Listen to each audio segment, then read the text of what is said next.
Attention. Directement.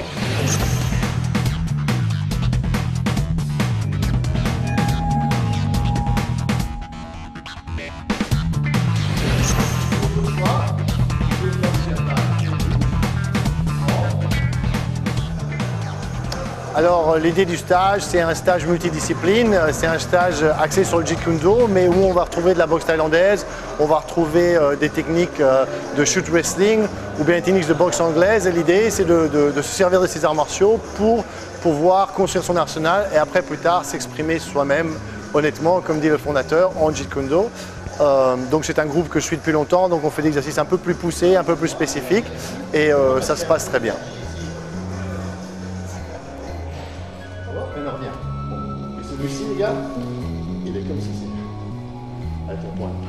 Ok. Essaye. Hop. Boum. Et un coup de coude. Un autre coup de coude. Et ici. Et c'est bien de les bloquer les coudes, ok. Je mets un coup de coude. C'est bien de les bloquer, comme ça vous apprenez à bloquer les coudes. Vous voyez, vous apprenez vraiment à travailler le système de contre en boxe thaïlandaise. Ok. Et s'il garde, c'est pas ici, c'est pas grave. Je vais faire. Je travaille ici. Ok, et au bout d'un moment, il va en avoir marre de prendre des coups au fond, il va sortir son bras, boum, et vous venez ici, juste relax. Ok, on essaye tout doucement. Bien, relax, ok, ça fait encore partie de l'échauffement. Alors moi, c'est pas la première fois que je fais un stage avec Daniel Onero, j'en avais déjà fait un il y a plusieurs mois. Ce stage est super enrichissant parce que ça nous permet de découvrir de nouveaux concepts et grâce à notre club et à notre référent, on peut découvrir de nouvelles personnalités du monde des arts martiaux. En plus, Daniel, c'est quelqu'un de super gentil et il parle la même langue que nous, donc il y a une barrière en moins. Alors moi, je fais partie du club Global Défense System à HR. Notre référent, c'est monsieur Pascal Gilles. C'est un club qui regroupe beaucoup de disciplines, dont 8 au total, comme le Penchak Silat, le Mafing de Silat, le Kali ou le combat libre. Ça permet d'avoir une très grande ouverture d'esprit et une très grande polyvalence, ce qui est pour moi primordial. Et c'est pour ça que j'ai rejoint ce club.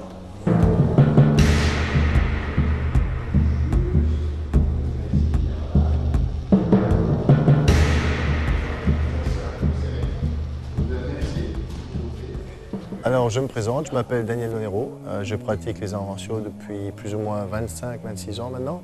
J'ai commencé à l'âge de 15 ans, quand j'ai commencé, je veux dire très sérieusement, avec un professeur de ninjutsu au Grand-Duché de Luxembourg, ici en Europe. Mon professeur faisait ninjutsu, mais aussi des arts martiaux philippins et du Jeet Kune Do, l'art martial de Bruce Lee. Et au fur et à mesure dans ses cours, il ajoutait des petites notions d'arts martiaux philippins, justement. Il disait les Philippins font comme ceci au couteau, en Jeet Kune Do on fait comme cela. Et après plus ou moins 6 mois de pratique, il nous a annoncé qu'on ne ferait plus de ninjutsu, mais qu'on ferait du Kali et du Jeet Kune Do et d'autres arts martiaux comme la boxe thaïlandaise et le shoot wrestling. Mais bon, à l'époque, j'avais 15 ans, donc je dis bien sûr, pourquoi pas. Et j'ai commencé dans ces disciplines-là, à cet âge-là, de 15 ans, au Grand-Duché de Luxembourg. Ensuite, j'ai rencontré mon professeur, Daniel Santo, sur un séminaire en Allemagne, quand j'avais 17 ans. Et j'étais bluffé, j'ai vu cet individu qui était absolument incroyable. Et quelques mois après, j'ai pris un petit travail d'été en tant qu'étudiant, j'ai économisé et puis je suis parti aux États-Unis à l'âge de 18 ans. Je me rappelle, c'était en octobre. Et je suis resté là-bas 3 mois. Et après ces 3 mois, j'ai décidé que c'était vraiment une discipline qui me convenait. J'ai continué à m'entraîner de fil en aiguille. Chaque fois, j'économisais et je retournais aux États-Unis 2-3 fois par an. Et ensuite, je me rappelle que mon instructeur à un moment m'a certifié, m'a dit voilà, tu es prêt à être apprenti. Et j'ai ouvert ma propre académie au Luxembourg que j'ai eue pendant 6 ou 7 années. Et ensuite, là au Luxembourg, je donnais cours, j'ai aussi fait des compétitions en shoot wrestling. J'ai donné cours à différents groupes et ensuite, je m'étais dit bon, ça serait quand même bien de se lancer encore plus. Complètement dans ces disciplines et j'ai décidé de déménager aux États-Unis. Maintenant, ça fait 12 ans que j'habite aux États-Unis et que je donne cours là-bas et que je m'entraîne là-bas. Prêt? Mettez votre main ici.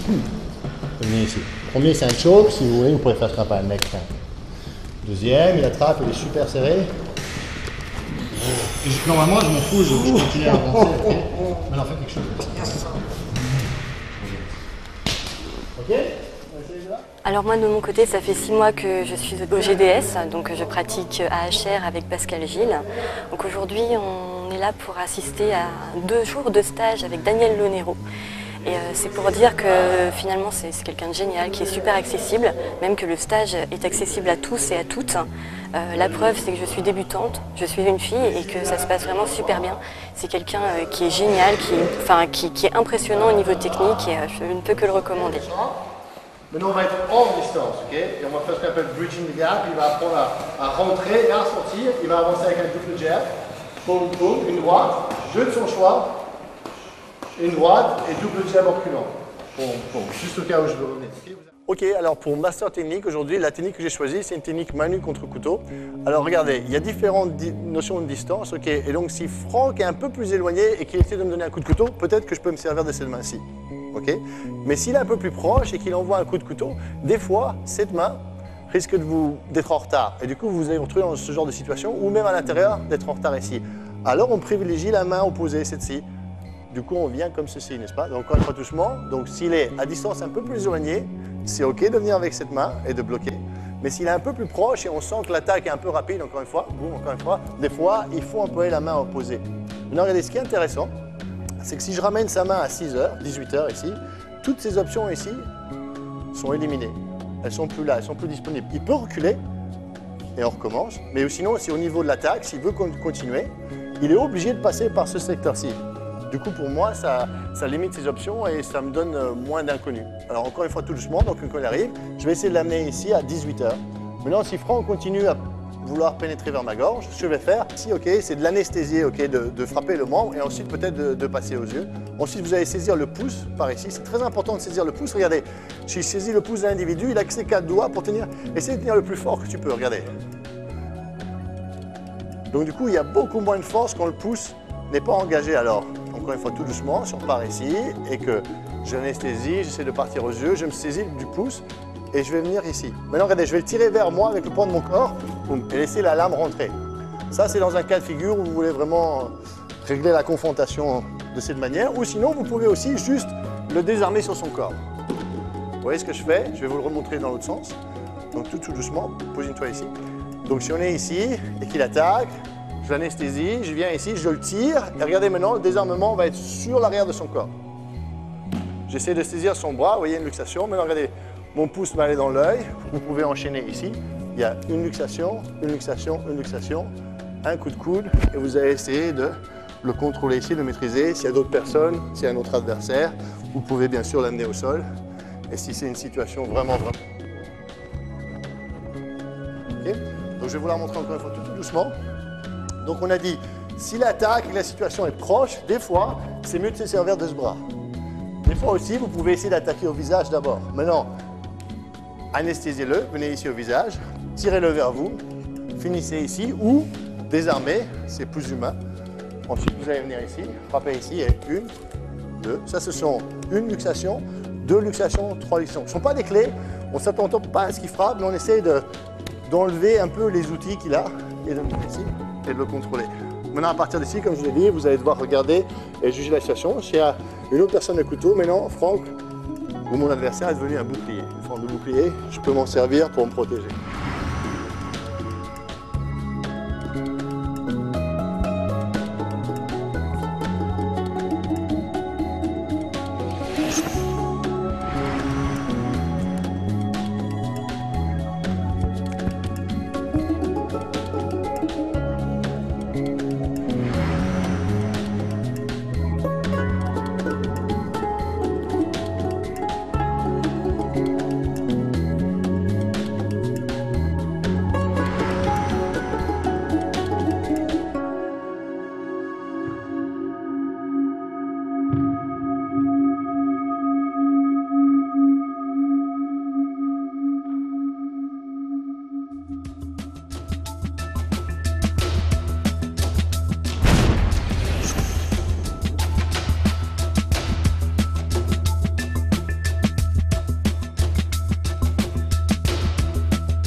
Alors, le stage de ce week-end vient de s'achever et comme je le disais, c'est déjà la 20e fois, plus ou moins, que je viens ici à Paris, à HR, donner cours dans cette salle. Et c'est vrai qu'il y a beaucoup de visages que je revois au fur et à mesure des années et je vois le progrès. Peu à peu, les notions techniques sont assimilées. Je vois aussi les jeunes qui passent de l'adolescence à l'âge un peu plus mature, où ils ont plus d'expérience. Je vois les nouveaux qui découvrent. Et ça se passe bien, je pense que tout le monde évolue. Hein. Ce système un peu de stage comme ça, c'est relativement récent, ça ne fait pas si longtemps.